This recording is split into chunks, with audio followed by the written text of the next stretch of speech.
السلام عليكم ورحمة الله وبركاته حامدا ومصليا ومسلما أما بعد প্রিয় শ্রোতা মণ্ডলী, রাসূলুল্লাহ সাল্লাল্লাহু আলাইহি ওয়াসাল্লামের দাওয়াতের সবচেয়ে গুরুত্বপূর্ণ অধ্যায় ছিল তাওহীদ।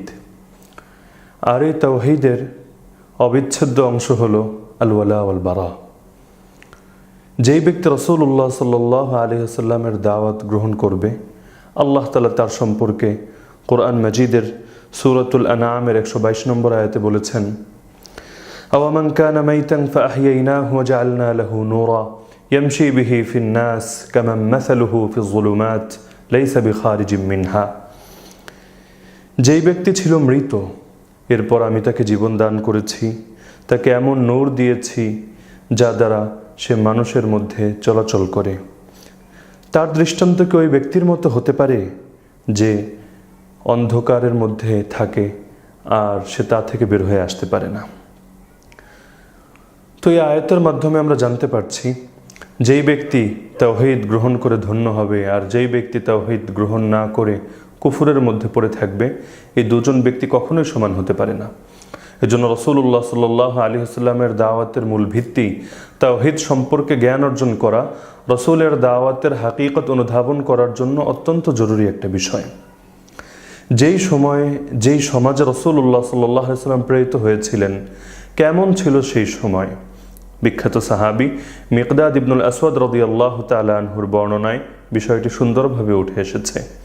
ইমাম আবু নুআইম রাহমাতুল্লাহি আলাইহি হিলিয়া গ্রন্থে সাহাবী মিকদাদ ইবনুল আসওয়াদ রাদিয়াল্লাহু আনহু সেই বর্ণনা উল্লেখ করেন। তিনি বলেন, ওয়াল্লাহ, আল্লাহর কসম করে বলছি, লাকাদ বুইসা আন-নাবিয়্যু সাল্লাল্লাহু আলাইহি ওয়াসাল্লাম আলা আশাদ্দি হালিন বুইসা আলাইহি নাবিয়্যুম মিনাল আম্বিয়া ফি ফাতরাতিন ওয়া জাহিলিয়া।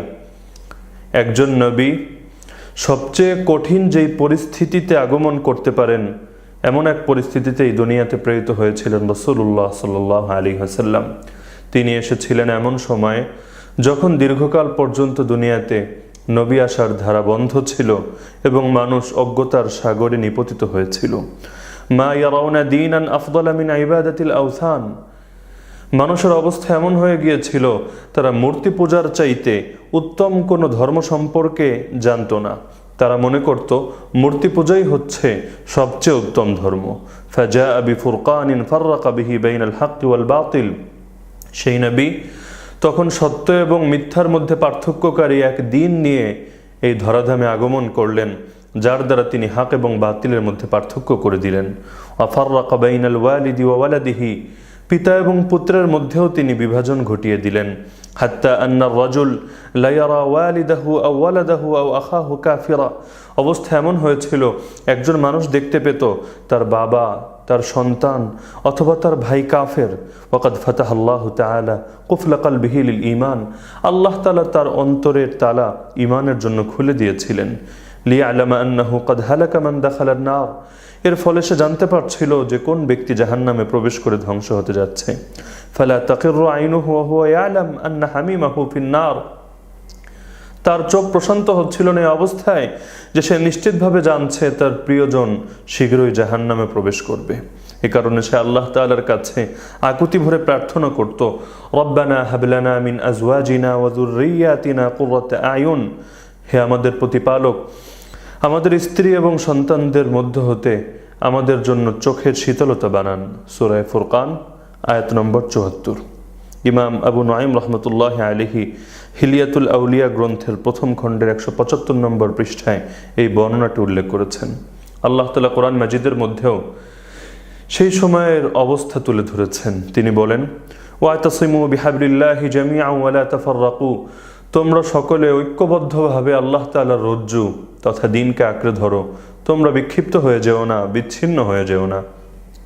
ওয়াযকুরু নি'মাতাল্লাহি আলাইকুম। তোমরা তোমাদের উপর আল্লাহ তাআলার নিয়ামতের কথা স্মরণ করো। ইয কুনতুম আ'দাআ। যখন তোমরা ছিলে পরস্পর শত্রু। ফাআল্লাফা বাইনা কুলুবিকুম। তিনি তোমাদের অন্তরে প্রীতির সঞ্চার করলেন। ফাআসবাহতুম বিনি'মাতিহি ইখওয়ানা। তার অনুগ্রহে তোমরা পরস্পর ভাই ভাই হয়ে গেলে। ওয়া কুনতুম আলা শাফা হুফরাতিম মিনান নার। তোমরা ছিলে আগুনের প্রান্তে নিপতিত, আগুনের গর্তের একটা প্রান্তে গিয়ে তোমরা পৌঁছে গিয়েছিলে। ফাআনকাযাকুম মিনহা, আল্লাহ তাআলা তোমাদেরকে সেখান থেকে উদ্ধার করেছেন। কাযালিকা ইউবাইয়িনুল্লাহু লাকুম আয়াতিহি লাআল্লাকুম তাহতাদুন, এভাবেই আল্লাহ তাআলা ভেঙে ভেঙে স্পষ্টভাবে তার নিদর্শনগুলো বর্ণনা করেন যেন তোমরা সঠিক পথ প্রাপ্ত হতে পারো। সূরাত আলে ইমরান আয়াত নম্বর 103।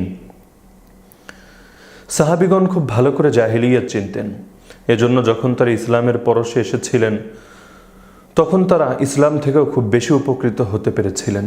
কারণ যেই ব্যক্তি ফিতনা চেনে সে ফিতনা থেকে নিরাপদ থাকতে পারে, যেই ব্যক্তি অন্ধকার চেনে আলোর গুরুত্ব সে বোঝে। এজন্যই ওমর রাদিয়াল্লাহু আনহু থেকে একটা বর্ণনা আছে, তিনি বলেছেন যে শীঘ্রই ইসলামের বন্ধনগুলো একে একে খুলে যাবে যখন ইসলামের মধ্যে এমন প্রজন্ম বেড়ে উঠবে মান লা ইয়ারিফুল জাহিলিয়া, যারা জাহিলিয়াত চিনবে না। সাহাবিগণ যেহেতু জাহিলিয়াত চিনতেন, এজন্য যখন তারা ইসলামের মধ্যে প্রবেশ করতেন জাহিলিয়াতের সঙ্গে পরিপূর্ণ সম্পর্ক ছিন্ন করতেন। কখনো এমন হতো না যে তারা একই সঙ্গে দুই নৌকায় পা দিতেন, যে একই সঙ্গে ইসলামের রীতিনীতিও পালন করছেন আবার জাহিলিয়াতের আচার প্রথাও আঁকড়ে ধরে রেখেছেন। এক কথায় সাহাবিদের সাফল্যের মূল চাবিকাঠি ছিল লা ইলাহা ইল্লাল্লাহ।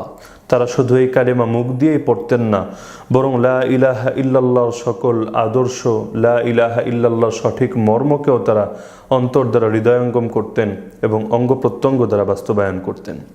লা ইলাহা ইল্লাল্লাহ তাদেরকে শিখিয়েছে তাওহীদ, তাদেরকে শিখিয়েছে আল ওয়ালা ওয়াল বারা, তাদেরকে শিখিয়েছে ইসলামের বন্ধন।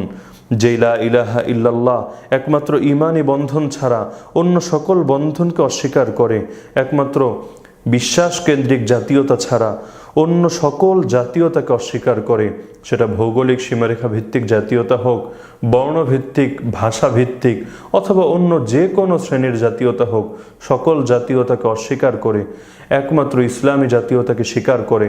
এবং যেই ব্যক্তি ইসলামের সুশীতল ছায়া আশ্রয় গ্রহণ করে, সে প্রাচ্যে থাকুক কিংবা পাশ্চাত্যে, পৃথিবীর যে প্রান্তেই তার বসবাস হোক না কেন, তাদের সকলকে ভ্রাতৃত্বের বন্ধনে আবদ্ধ করে। সহিহ মুসলিম গ্রন্থে আবু হুরায়রা রাদিয়াল্লাহু আনহু থেকে বর্ণিত হয়েছে, তিনি বলেন রাসূলুল্লাহ সাল্লাল্লাহু আলাইহি ওয়াসাল্লাম বলেছেন, ইন্নাল্লাহা ইয়াকুলু ইয়াওমাল কিয়ামাহ, নিশ্চয়ই আল্লাহ কিয়ামতের দিন বলবেন, আইনাল মুতাহাব্বুনা বিজালালি, সে সকল মানুষগুলো কোথায় যারা আমার মহত্বকে কেন্দ্র করে পরস্পরকে ভালোবেসেছিল। আল ইয়াউমা উযিল্লুহুম ফি যিল্লি ইয়াওমা লা যিল্লা ইল্লা যিল্লি, আজ আমি তাদেরকে আমার ছায়া স্থান দেব যেদিন আমার ছায়া ছাড়া আর কোনো ছায়া নেই। ওমর ইবনুল খাত্তাব রাদিয়াল্লাহু আনহু বর্ণনা করেন রাসূলুল্লাহ সাল্লাল্লাহু আলাইহি ওয়াসাল্লাম বলেছেন, ইন্না মিন ইবাদিল্লাহি লা উনাসান মা হুম বিআমবিয়া ওয়ালা শুহাদা ইয়াগবিতুহুমুল আমবিয়া ওয়াশ শুহাদা ইয়াওমাল কিয়ামাহ বিমাকানিহিম মিনাল্লাহি তাআলা। আল্লাহর কিছু বান্দা এমন আছে যারা নবীও না, শহীদও না, কিন্তু কিয়ামতের দিন আল্লাহর নিকট তাদের মর্যাদা দেখে নবী এবং শহীদরাও তাদের ব্যাপারে ঈর্ষা করবে। ক্বালু ইয়া রাসূলুল্লাহ তুখবিরুনা মান হুম, সাহাবীরা বলল, হে আল্লাহর রাসূল, তারা কারা, আমাদেরকে অবগত করবেন কি? ক্বালা, রাসূল বললেন, হুম কওমুন তাহাব্বু বিরূহিল্লাহ আলা গায়রি আরহামিন বাইনাহুম ওয়ালা আমওয়ালিন ইয়াতাআতুনাহা, তারা হলো সেই সমস্ত বান্দা যারা আল্লাহর জন্য একজন অপরজনকে ভালোবেসেছিল, কোনো আত্মীয়তার বন্ধনকে কেন্দ্র করেও নয়, কোনো পারস্পরিক আর্থিক লেনদেনকে কেন্দ্র করেও নয়, একমাত্র আল্লাহর জন্যই একজন আরেকজনকে ভালোবেসেছিল। ফাওয়াল্লাহ, আল্লাহর কসম করে বলছি, ইন্না উজুহাহুম লানূর, তাদের চেহারা নূর, ওয়া ইন্নাহুম আলা নূর, তারা নূরের উপর প্রতিষ্ঠিত রয়েছে। লা ইয়াখাফুনা ইযা খাফান নাস, তারা কিয়ামতের দিন নূরের উপর থাকবে, যখন সকল মানুষ ভয়ে ভীত হয়ে যাবে তখন তারা কাউকে ভয় করবে না, কারো কোনো ভীতিকর অবস্থা তাদের অন্তরে জাগ্রত হবে না। ওয়ালা ইয়াহজানুনা ইযা হাজিনান নাস, যখন সকল মানুষ দুঃখে আক্রান্ত হবে তখন তারা দুঃখিত হবে না। ওয়াকরা হাযিহিল আয়া, এরপর রাসূলুল্লাহ সাল্লাল্লাহু আলাইহি ওয়াসাল্লাম এই আয়াত তেলাওয়াত করলেন, আলা ইন্না আউলিয়া আল্লাহি লা খাউফুন আলাইহিম ওয়ালা হুম ইয়াহজানুন, জেনে রেখো আল্লাহর বন্ধুদের কোনো ভয় নেই এবং তারা দুঃখিত হবে না। সূরাত ইউনুস আয়াত নম্বর 62। রাসূলুল্লাহ সাল্লাল্লাহু আলাইহি ওয়াসাল্লাম মক্কায় 13 বছর অবস্থান করেছিলেন। এই 13 বছর তিনি মানুষকে এই লা ইলাহা ইল্লাল্লাহ মুহাম্মাদুর রাসূলুল্লাহ তাওহীদের এই গুরুত্বপূর্ণ কালেমার দিকে ডেকেছিলেন। সকল মানুষের অন্তরের ভিতর এই তাওহীদের কালেমার দাবি, মর্ম, আদর্শ দৃঢ়ভাবে গেঁথে দিয়েছিলেন, যার কারণে রাসূলের এই তাওহীদকে, এই কালেমাকে যারা গ্রহণ করে নিয়েছিল তারা সকলেই তাওহীদুল উলুহিয়ার উপর দৃঢ়ভাবে প্রতিষ্ঠিত ছিল।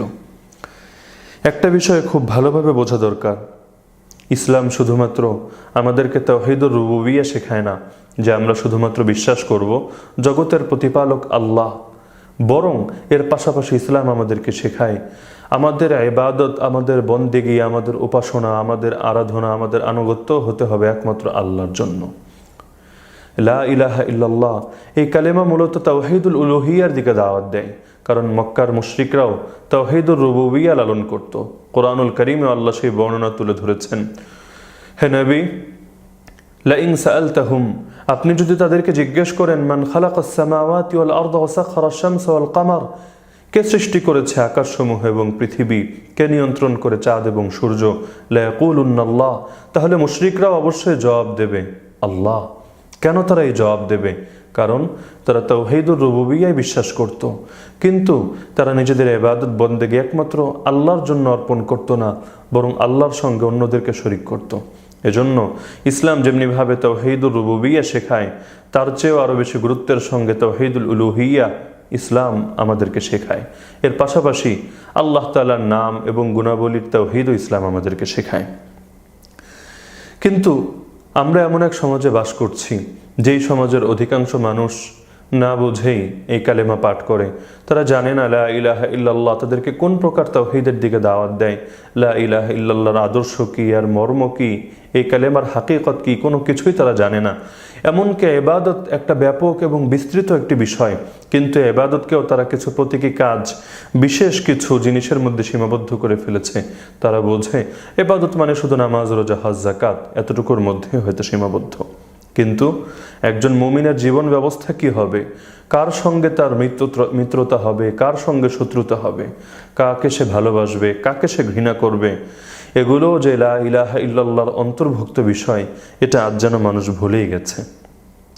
শেখ মুহাম্মদ বিন আব্দুল ওয়াহাব রাহমাতুল্লাহি আলাইহি সুন্দর বলেছেন যে রাসূলুল্লাহ সাল্লাল্লাহু আলাইহি ওয়াসাল্লাম যখন মুশরিকদেরকে শিরকের ব্যাপারে সতর্ক করছিলেন এবং তাদেরকে তাওহীদের দিকে দাওয়াত দিচ্ছিলেন, তখন অনেক মুশরিক এটাকে খারাপ নজরে দেখেনি, বরং তারা এটাকে ভালো মনে করেছে। কারো কারো অবস্থাতে এমনও ছিল যে তারা এই আদর্শকে গ্রহণ করে নিতে অনুপ্রাণিত হয়েছে। কিন্তু যখন একটা পর্যায়ে রাসূলুল্লাহ সাল্লাল্লাহু আলাইহি ওয়াসাল্লাম তাদের দ্বীনকে খারাপ বলতে শুরু করলেন, তাদের আলেমদেরকে তিনি মূর্খ বলে আখ্যায়িত করলেন, তখন তারা রাসূল এবং সাহাবীদের শত্রু হয়ে গেল, তাদের প্রতি প্রকাশ্যে শত্রুতা পোষণ করতে লাগলো। তারা বলতো, সাফাহা আহলামানা ওয়া আবাদিনানা ওয়া শাতামা আলিহাতানা, এই মুহাম্মদ আমাদের জ্ঞানী লোকদেরকে নির্বোধ বলেছে, আমাদের ধর্মের দোষ ধরেছে, আমাদের উপাস্যদেরকে গালমন্দ করেছে। অথচ আমরা জানি রাসূল কখনো গালি দিতেন না, তিনি গালমন্দ করতেন না। তিনি তো ঈসা আলাইহিস সালামকে গালি দেননি, তার মাকে গালি দেননি, ফেরেশতাদেরকে গালি দেননি, নেককার বান্দাদেরকে গালি দেননি। তাহলে গালির অভিযোগ তারা কেন তুলল? হ্যাঁ, একমাত্র কারণ হচ্ছে রাসূলুল্লাহ সাল্লাল্লাহু আলাইহি ওয়াসাল্লাম বলতেন, তোমরা আল্লাহকে বাদ দিয়ে যাদের পূজা করো তারা তো ইবাদতের উপযুক্ত না, তারা তোমাদের ডাকও শোনে না, কোনো উপকারও করতে পারে না, কোনো ক্ষতিও করতে পারে না।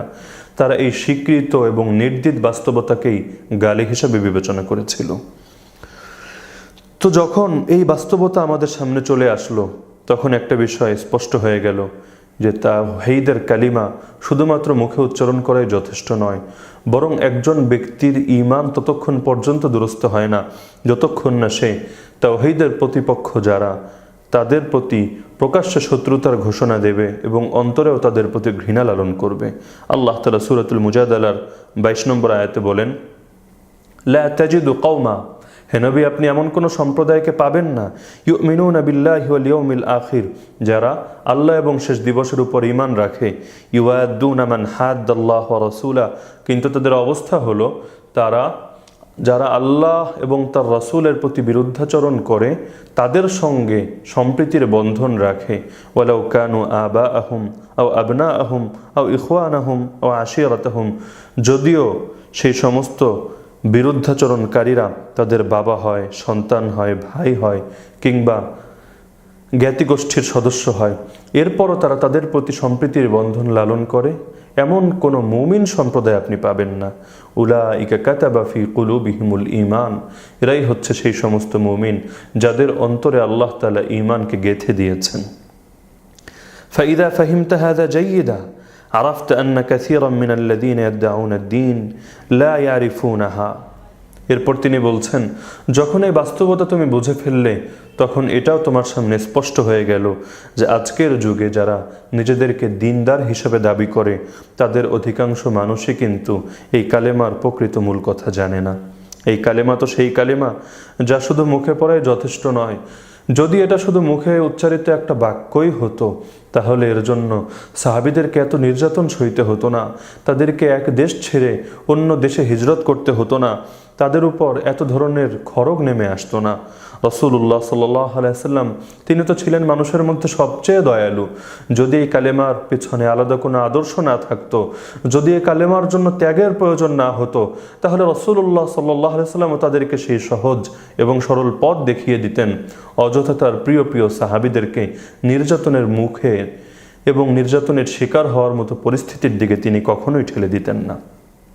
সুতরাং আমরা যদি প্রকৃত মুসলমান হতে চাই, যদি আমরা আল ওয়ালা ওয়াল বারা এর হাকিকত সম্পর্কে জ্ঞান অর্জন করতে চাই, তাহলে প্রথমে লা ইলাহা ইল্লাল্লাহ মুহাম্মাদুর রাসূলুল্লাহ এই কালেমার দাবি, এর আদর্শ, এর অন্তর্নিহিত মর্ম সম্পর্কে আমাদেরকে দৃঢ়ভাবে জ্ঞান অর্জন করতে হবে এবং প্রতিটা অংশ যথাযথভাবে হৃদয়ঙ্গম করতে হবে। আল্লাহ তাআলা আমাদের সবাইকে তৌফিক দান করুন। আমিন। ওয়া আখিরু দাওয়ানা আনিল হামদুলিল্লাহি রাব্বিল আলামিন।